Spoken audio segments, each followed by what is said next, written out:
Well, just when you think it can't get any crazier, it does. New York is always the one that seems to be ahead of all of this, but now they have kind of gone beyond what I thought was possible, at least with everything going on. New York legislation provides for indefinite detention of unvaccinated at governor's whims. So anyone who is the governor would have the power to detain you indefinitely if you're unvaccinated, and that's where we're at. New York and California are leading the way in what tyranny is in the US. And they seem to be following Canada, the Netherlands, Australia. They seem to be kind of following that pattern. So I'm not honestly surprised that this is being proposed, but it is still pretty, scary and shocking to hear that in the US this is something that is coming to be something even being looked at.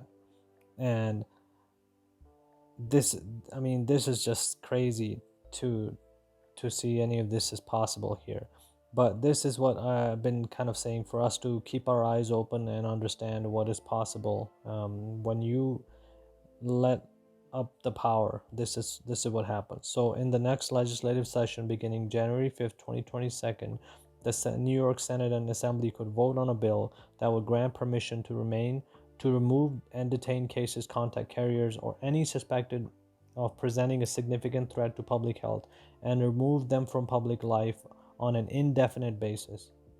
This bill A416 presents a serious risk to basic liberties of all Americans in the state of New York, including their right to choose whether or not to receive medical treatment and vaccination related to thus far undetermined contagious diseases. And so what they're trying to do is basically have the governor determine the state of emergency, and then determine who is a threat to the general public, and then put you in a detain you for that.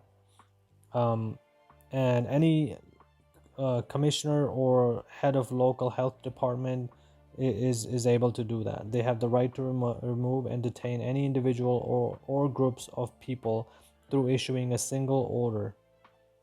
Um, the individual's name or the orders only have to include the individual's name or a reasonable specific description, and that's basically it. This is the actual form 416 that is being proposed to be discussed on January 5th, 2022, and it's been filed already.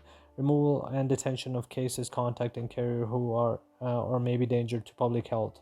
The provision of this section shall be utilized in event of governor if the governor declares a state of emergency due to an epidemic of any communicable disease. So it's not just COVID. That's the other thing. Once you let them have this, it is there for anything and everything that comes up, and that's the plan. It doesn't have to really be about people dying and high mortality rate. It all has to do with them having the control and then them determining what they want to do with it.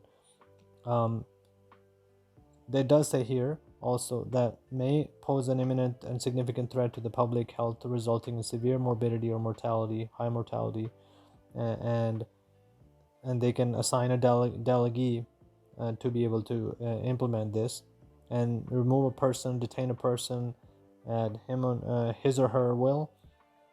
It doesn't matter what the status is of your vaccination. And that's the other thing to keep in mind, that a vaccination used to be 2 doses of Moderna and Pfizer, or one of Johnson & Johnson, and as we just discussed, that's not the case anymore. Now you got to have a booster. So the definition of vaccine is very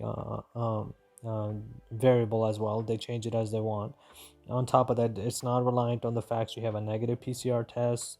You don't have to show symptoms, because they've always try to propose that asymptomatic unvaccinated could be a threat. If you're a contact with anyone, you could be a threat. All of these things that could limit their ability to encroach on your day-to-day freedoms this is ridiculous, and how far it has gone to even being proposed. I'm hoping that this is fought at some level before it is pushed through or any of that, but I'm sure that this is something we need to keep an eye on, because if it gets pushed back once, they're going to keep trying for something like this to continue. So we need to keep in mind, and this is the other thing I want to mention though. The bill attempts to state no one shall be held for more than 60 days. The language allows for the court to waive the maximum detention time. After 60 days, the court is allowed an additional 90 days to consider the detention of an individual, a cycle that can last indefinitely, per the opinion of the department. So it's not, it could be a lifelong imprisonment. Quarantine days are 14 days usually. This is something that is all dependent on them. And if it goes to the state, bill will require an individual who had been exposed or infected. So that's the other thing. They're trying to make sure that if you're exposed even, which is, I mean, COVID is, if it's becoming even more transmissible, then that's something to keep in mind, that you could be exposed and not even know about it. And this is the crazy part, that we have to keep in mind, that there are a lot of these little bills that are being passed around that encroach our day-to-day freedoms, and once they're gone, they're gone. There's nothing holding us, holding them back to say, hey, this pandemic is over, we're going to move forward, we'll give you your freedom back, we're taking this bill back. I mean, show me an example of that ever happening in our government. Never.